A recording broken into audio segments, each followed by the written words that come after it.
Hello, this is Noreen Crone-Findlay from Crone-Findlay.com and TottyTalksCrafts.com. Today I'm going to show you how to carve a weaving hook from a chopstick.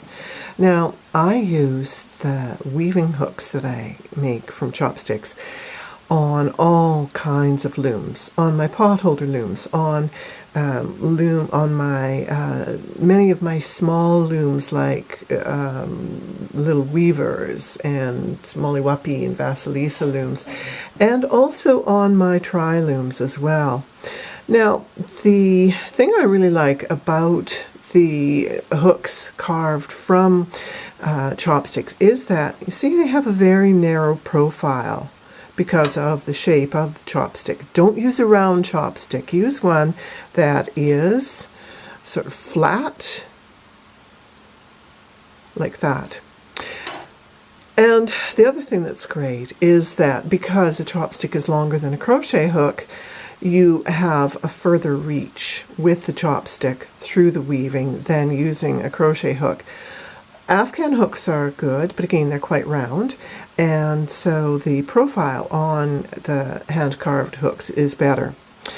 Now, the tools that you'll need are a pencil, a file or nail file, this is an emery board, a saw, a small saw. You can do this without a small saw, but everybody should have a little saw, so if you don't have a little saw, get yourself one because they're really worthwhile. And a sharp knife. You can use a pocket knife or a craft knife. Dull knives are very dangerous, so if you have a pocket knife, make sure that you have sharpened it. And if you don't have a sharpener for your knife, you need one. So let's get started.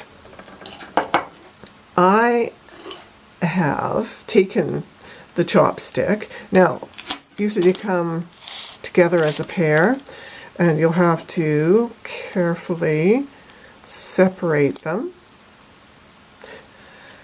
And what I've done with this one is I've drawn onto the side of the chopstick the profile that I want to have the finished weaving hook become.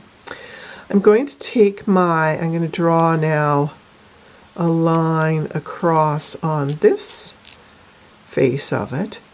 And I'm going to use the saw, and I'm going to carefully saw just up to the midpoint there, the throat of the hook. See, I'm going to cut it in. I'm going to lay it on here so you can see. So I'm going to cut in so that the throat of the hook will move in. So rather than inflicting, here I'll just I'm going to need to get a block of wood or something to put this on because the saw is going to bump on the table. So I'll go get a box or something to put that on, and I'll saw this, just this straight line here. And that's the only sawing I'm going to do at this point. So I'm going to go do that, and I'll be back in a moment. So I placed the chopstick on a cardboard box and used my saw to cut just that very short line, just because I want to have a stop line for when I start to do my whittling here. Now, I'll move that out of the way. When you're cutting, always cut away from yourself and cut in very, very small pieces, because what you want to do is just coax tiny little bits of little shavings, really, more than chunks. Chunks are hard to control and usually end up in curses, so don't chunk off. Just carefully, just taking tiny little strokes with your knife. You see, I'm guiding it with my thumb. Never have other fingers don't do this. Don't cut towards your flesh because you'll end up needing stitches. So, voice of experience here. I have many a scar, and every time I do it I go, oh my goodness, I know better than that. So you see, it happens very quickly. It comes together. Hopefully trying to catch that and still keep it in focus. So I'm going to start nipping back now. You can see what I've done is with the finished one is quite, it tapers back quite a ways. Now I'm getting a flash from my battery saying I need to change batteries, so I'm going to keep working on tapering back the throat of the hook and change my batteries and come back to you when I've got these couple of inches tapered back somewhat, and then we'll work on getting the top of the hook shaped off, and then some sanding.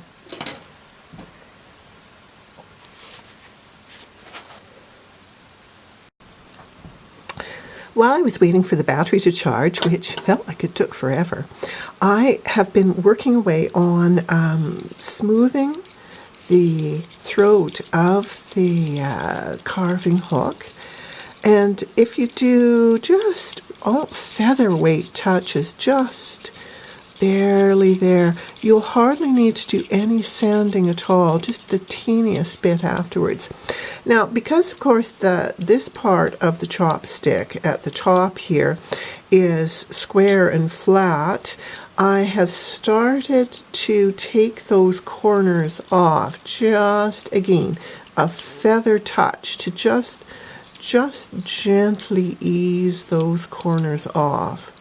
Now, normally I would not be carving in mid-air like this. I would be carving with my work supported. So perhaps I should do that here. Now, what I'm going to start doing is taking bits off at the corners to give myself that point at the top of the carving hook, the weaving hook, pardon me. So you just do tiny little nips off just to bring it to a point. Nip, nip, nip.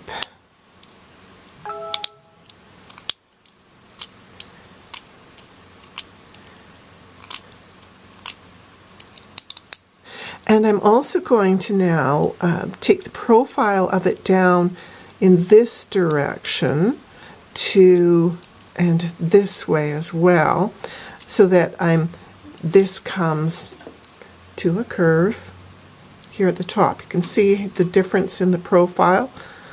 The one I'm working on is still pretty chunky, and this one is slimmed out. So I will keep that process of rounding off the tip and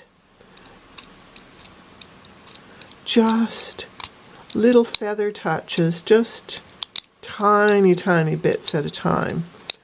You really don't want to take off more than a molecule or two at a time. So gently is the way to go with this. And very quickly you will have the top profile of the hook formed. Now, when I'll finish that up off camera so that I'm not boring you by nipping. Now I'm also going to very gently, I want to make a little channel. Here you can see how here it angles up. A small little channel so that the yarn will come in and just be very at home in that space. So I'm going to start shaping gently into here. Now, there's a temptation to anchor it against your thumb and work this way. Don't do it. That's my very firm, don't even think of it voice. Okay, because if the knife slips, then ouch. So just don't. Get used to working against a safe surface, never against. Don't use your person as a safe surface. I was once carving a marionette head against my thigh, which was stupid because the knife skidded off the head and plunged into my leg, and there I am wanting to use my thumb. No, don't do it. Yeah, and I almost killed myself because the knife it didn't hit the artery, it nicked the artery, but there was, it was a big mess. It was a really bad situation, so I'm lucky I survived it. So please don't do it. Okay, so you can see it's starting to shape up quite nicely that way too, and I'm just going to keep taking. You never stay in one spot too long. You always keep working in the round, shaping and getting it balanced. So what I'm going to do is I'm going to keep working to cut this notch up the side, and then I'll turn it over and do the same thing, and I'll cut the notch on this side as well, and I will do that off camera. So again, I'm not boring the living daylights out of you by endlessly carving little notches, but what I'll do is I'll get that side, I'll answer the text that just came in, and I will get this side notched up too, and then I'm going to, I'll just make sure I've got all the shaping done across the top, and then the thrill of sanding.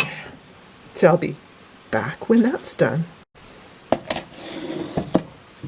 I said I'd come back when it was done, but I thought I would just show you how when you're carving on a small piece like this, I'm going to move around this way so I block the sun's pretty intense there. You make tiny little shavings that kind of roll up off your knife, and I'm hoping you can see them there, and it just rolls off the knife. So this is the second side, of the beak of the hook here. So can you see the tiny little shavings that roll up off the knife as you're making those very, very fine cuts? And it's always, you're always working to do just the very finest of cutting, just ever so gently. Okay, there, it's coming along. I'm going to go now and just finish the shaping. I want this to smooth in a little more, and I'm going to just finish up with that shaping at the top. And all of this is just done with the knife. If your knife gets dull, sharpen it, or if you have one of these click-off ones, break off the dull bit and keep working with sharp bits, because like I said, a dull knife is a dangerous knife, and so you don't want to have that knife slipping because it'll hurt you and wreck the piece. So keep sharp. So now I have got all of the shaping done that I'm going to do with the knife, and I also nipped in carefully in under the chin of the hook so that I could make just a little notch there to catch the yarn more happily. Now, I have all kinds of files and things that I normally use, but I wanted to make the point that you can do this with just a few simple tools. And indeed you can, because with just the saw, which I probably could have made that initial cut with the knife, but I think it's more easily controlled by using a saw. And besides, if you don't have a little saw, you really should.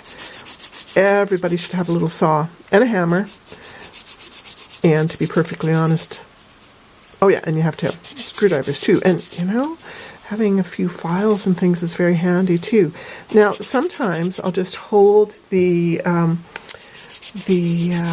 emery board and rub the hook against it rather than rubbing, because I can control the shaping better. Now, the gross shaping has all been done with the knife, and it's good if you can make your knife do most of the work, that your files are for, well, you can have rough files for shaping and rasps, but with a very fine project like this, really all that shaping work can be done very easily with a knife. And just with that little bit of sanding, because I had spent time doing the fine cuts of the feather cuts to really shape the hook